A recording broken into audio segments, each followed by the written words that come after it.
All right, so as you can see, I kind of did start working on this a couple days ago when I noticed it. So I drained all the oil out of it, which you want to take out so you don't make a mess while doing the job underneath the car. But since I did pull out the oil, I went ahead and I pulled off the power right there, just so that way nobody tries to start it and blows my motor, because there's gonna be no lubrication in it. But yeah, we're gonna jump into that. So I'm gonna go ahead and jack. You can see I got a massive amount of oil coming out.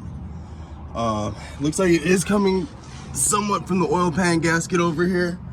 Looks like it's dripping down, so I might want to change that nut too. But looking at it, yeah, there's another leak right there, but I think that's coolant. So that's gonna be something different. But going straight to the point with this part on the car, looking at the oil pan gasket, it's gonna be a super tight fit. So, reading on the forums, you're gonna wanna take off the cross member right here, and to do that, it's got 4 nuts on the bottom. Let me see if I can move over.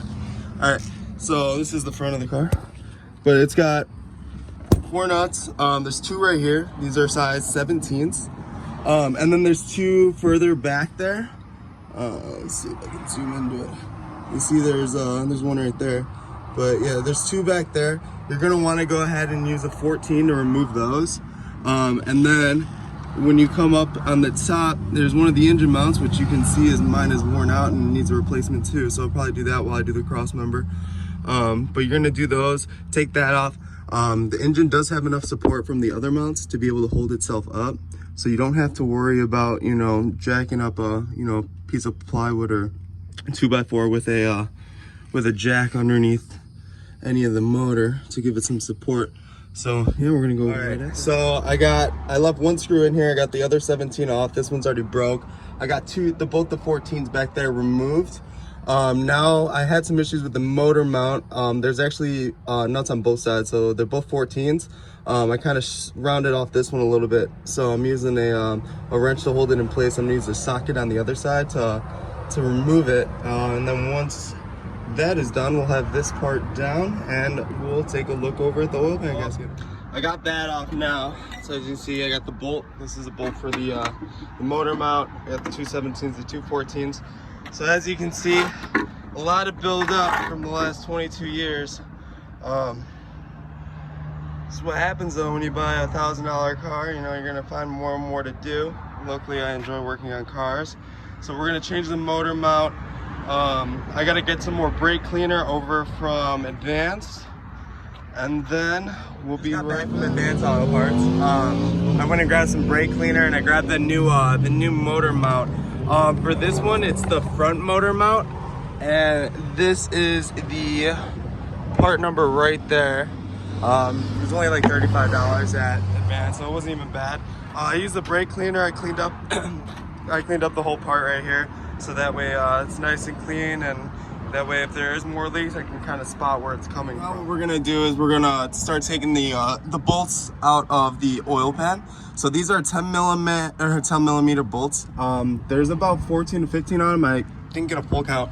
I'm gonna see if I can work my way around this front part right here. I'm not sure if I can remove these bolts or if not, but I think I might be able to use a wrench and be able to get that one out. But yeah, let's get out almost every single screw besides this one. I'm still working on that one. I just need to put an extension with one of the sockets to let me change my angle.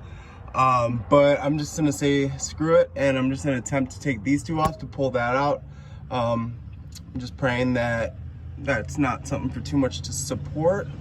Hopefully with the motor not running, it shouldn't do any damage, and I'll be able to put it back once I'm done. I managed to get this part off. So you can remove this. This bolt right here was an 18, and this one was a 15. It was really tough. I had to use a breaker bar to do it. But so just so you know, you can remove this to get to the screw. I got those bolts removed. I removed the one under above this exhaust and above the exhaust back here. So the last one I have is actually right here next to where the oil filter was. So I just got to remove that, and then after that, the oil pan should be free. And pull it off, clean it off real well, and then we'll get the new gasket on and take it from there. Folks, the Florida rain hit us, so we are at a standstill for now. I did have to pull off the passenger tire and the passenger wheel well, like the shield, in order to get the oil pan out.